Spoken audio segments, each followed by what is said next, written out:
Hello friends, welcome to life of Tilottama. আমাদের এই ৭ বছরের বিবাহবার্ষিকীর দিনটায় সকাল সকাল উঠে রওনা দিলাম দক্ষিণেশ্বরের মন্দিরে মায়ের পুজো দিতে।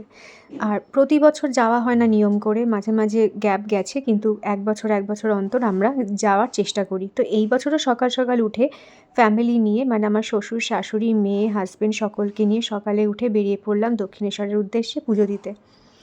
তো সকালে উঠে ভালোই লাগছিল, দিনটা এইভাবেই শুরু করতে ইচ্ছা করছিল। মেয়ে খুবই খুশি ছিল, মা বাবার ঠাকুরদা ঠাকুমার সাথে বেরোবে। তো ভালোভাবেই পৌঁছে গেলাম দক্ষিণেশ্বরে। সকাল সকাল মন্দিরের এই শান্তময় পরিবেশে এসে খুবই ভালো লাগছিল। আর বিবাহবার্ষিকীর দিন সকালে হাজব্যান্ডের সাথে মেয়েকে নিয়ে এসে ঘুরতে খুবই ভালো লাগছিলো, আর মনটাও যেন রিফ্রেশ হয়ে যাচ্ছিল। তো যথারীতি আমরা আমাদের মানিব্যাগ, পার্স, জুতো, ফোন সব কিছু আলাদা একটা জায়গায় রেখে ডালাঘরের দিকে চলে এসেছিলাম, আর সেখান থেকে নিয়ে নিয়েছিলাম পুজোর সামগ্রী।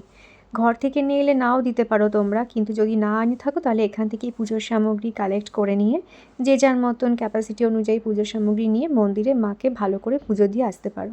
আমরাও কিন্তু তাই করলাম। আর ভিতরটা মন্দিরের অ্যালাউ নেই ক্যামেরা, তাই সেটা আর দেখাতে পারলাম না তোমাদের।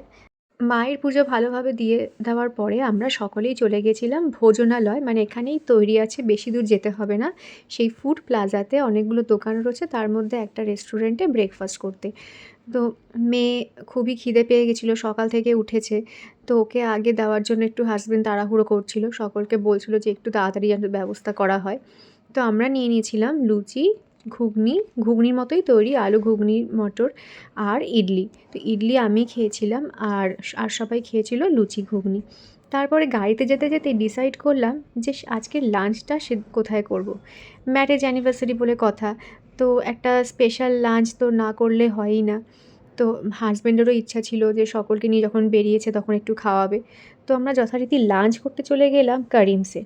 তো কারিমসের বিরিয়ানি তো ফেমাস জানো, তো মোটামুটি মনে মনে ছিল যে খেলে বিরিয়ানিই খাবো। তাও ভাবলাম যে কে কী খাবে, মাম্মাম কী খাবে, বাপি কী খাবে, তারাই ডিসাইড করুক। তো এইভাবে কারিমসে গিয়ে আমরা বসলাম। আর চারদিকটা বেশ ভালোই লাগছিলো, মোটামুটি লাঞ্চ টাইম একটু ফাঁকা ফাঁকা ছিল। তো তারপরে সবাই আসতে শুরু করেছিল যদিও। আর আমরা খেয়ে নিয়েছিলাম সেই মাটন বিরিয়ানি, চিকেন বিরিয়ানি। তো মাটন বিরিয়ানি মাম্মাম নিয়েছিল, বাপি নিয়েছিল, আর আমি আর মেয়ে নিয়েছিলাম চিকেন বিরিয়ানি, সাথে স্যালাড। আর বেশি কিছু নিইনি, কারণ সকাল থেকেই সবাই একটু খালি পেটে ছিলাম, তারপরে ব্রেকফাস্টও করেছিলাম। তো খাওয়া শেষে নিয়ে নিয়েছিলাম লেমন সোডা। লেমন সোডা খেলে যেন মানে সব কিছুই খেয়ে লাস্টে একটা হজম হয়ে যাওয়ার ব্যাপার হয়ে থাকে। তো সেই লেমন সোডা সেটাই পূরণ করেছিল। তারপরে চলে গেলাম সোজা বাড়ি, কারণ মেয়েকে দেখে বোঝাই যাচ্ছিল ভীষণ টায়ার্ডও, গেলেই একটা টানা ঘুম দেবে, তাই সেখানেই চলে গেলাম। আর তোমাদের এই ব্লগটা সব মিলিয়ে কেমন লাগলো অবশ্যই জানিও কিন্তু আমাকে। তোমরা সবাই সুস্থ থেকো, ভালো থেকো। ফিরে আসছি আবার আমার নেক্সট ব্লগে, ততক্ষণের জন্য সকলকে জানাই বাই।